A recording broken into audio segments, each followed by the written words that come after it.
Liebe Zuschauerinnen und Zuschauer, ich begrüße euch recht herzlich zum heutigen Jungfrau-Zeitung Panorama.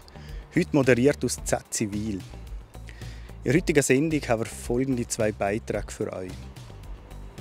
Eine neue Politshow und das Besuch im Berghotel Obersteinberg. Handfeste Ideen statt Eskalation.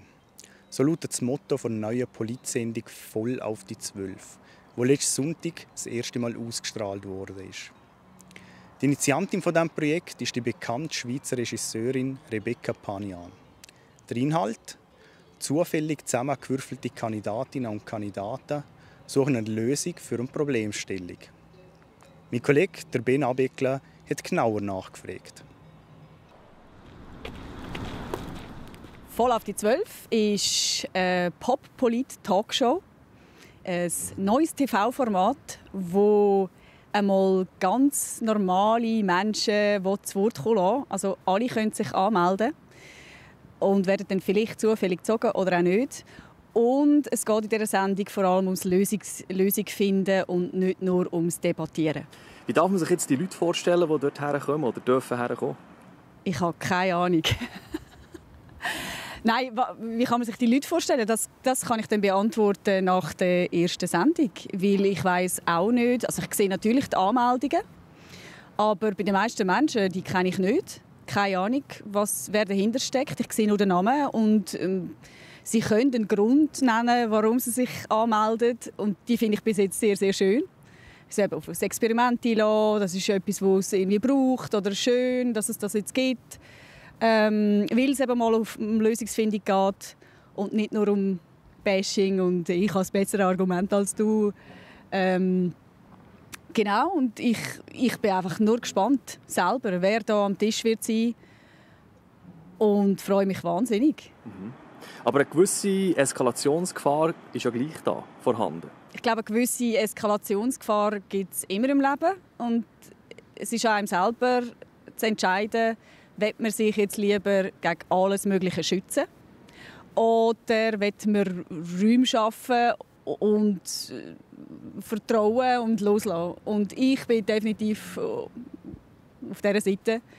Und das ist eigentlich nichts anderes als die Sendung. Oder? Ich schaffe einen Raum und füllen tun es aber die 12, die dann dort hocken. Und ich vertraue denen auch vollkommen, oder ich traue denen das zu, dass die eine spannende Diskussion liefern und auch eine Lösung finden.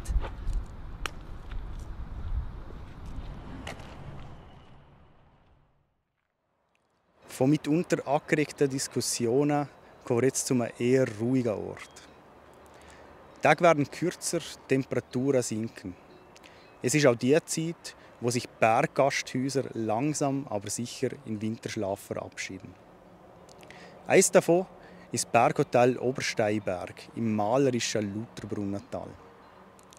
Mein Kollege, der Ben Abeckler, war vor dem Saisonende noch vor Ort und hat mit der Gastgeberin, der Manuela, geschwätzt. Du bist seit wie lange hier schon am Arbeiten? Ja, der ganze Sommer war jetzt der 38. Die fangen gehen vorbei. Wie war diese Saison? Weil jetzt Lauterbrunnen hat man gehört, die haben ja viele Touristen gehabt. Ja, bei uns ist es einfach so wetterabhängig. Wenn das hilft, dann haben wir Leute. Und wir können nicht mehr wieder machen. Ja, eben, wenn das Wetter hilft, ist es schon streng. Aber wir sehen auch ein Ende. Jetzt so das Wort Overtourism, zu viele Touristen, das spürt ihr wahrscheinlich noch nicht. Der Moment nicht. Und da ist es einfach auch ein bisschen weit gegeben. Es geht so viel wie geht und mehr nicht. Und dann braucht man noch die Leute, die helfen schreissen. Und dann fehlt es halt manchmal. Und jetzt eben Ende Saison, was muss man noch alles machen? Was seid ihr jetzt? Ja, jetzt tun wir dann noch die Toiletten einwintern. Alles entleeren. Alles suchen tun, dass nichts draussen bleibt.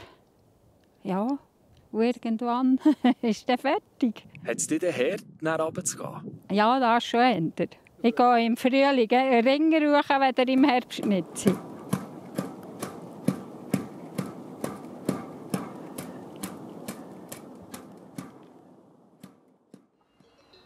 Das war vom heutigen Jungfrau-Zeitung Panorama. Mehr Infos zu den einzelnen Themen und Artikeln gibt es wie immer auf jungfrauzeitung.ch oder auch in unserer App. Ob wirklich schon bald Winterstimmung angesagt ist, das verraten jetzt die Kollegen von Meteo News. Ich sage herzlichen Dank fürs Zuschauen und bis zum nächsten Mal. Ciao zusammen. Das Wetter wird euch präsentiert von Made in Bern.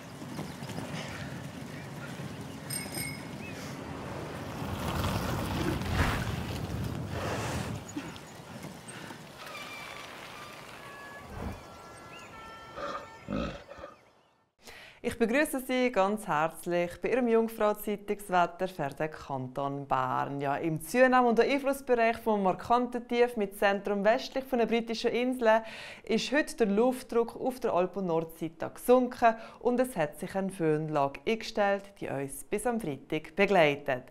Mit diesen südwestlichen Höhenwinden gelangen zwar wieder ein bisschen mildere, dafür aber auch feuchtere Luftmassen zu uns in den Alpenräumen. Nach einer teils nassen Nacht starten wir in den Donnerstagmorgen mit vielen Wolken und nur wenig Sonne Richtung Jura. Da packen wir den Regenschirm ein. Hier ist ein bisschen Regen möglich. Richtung Oberland sollte der Start trocken über die Bühne gehen. In Bern da starten wir mit rund 10 Grad in einen neuen Tag. Es geht am Nachmittag unverändert weiter mit vielen Wolken. Besonders entlang von den föhnigen Tälern gibt es uns Sonnenstrahlen. Jedoch müssen wir ein paar Tröpfchen auf dem Radar haben. Die Temperaturen die zeigen rund 16 Grad. Mit Föhn liegen 20 Grad und ein bisschen mehr drin. Im Flachland da haben wir eine Beisentendenz. Auf den Bergen da geht ein schwacher bis mäßiger Südwestwind und 0 Grad Grenze treffen wir auf rund 3500 Meter. Ja, am Freitag geht die Arbeitswoche meist bewölkt und mit am Nachmittag mal auffrischender Südwestwind und zunehmend nass zu Ende. Der Samstag zeigt sich wechselhaft mit gelegentlich ein bisschen Regen. Zwischendurch zeigt sich aber auch wieder ein bisschen die Sonne und mit einem Südwestwind werden es um die 15 Grad. Am Sonntag und am Montag zeigt sich das Wetter mit einem freundlichen Mix aus Sonne und Wolken. Ja, das war schon wieder Ihr Jungfrau-Zeitungswetter für den Kanton Bern. Herzlichen Dank fürs Zuschauen und weiterhin eine wunderbare Zeit. Ade miteinander.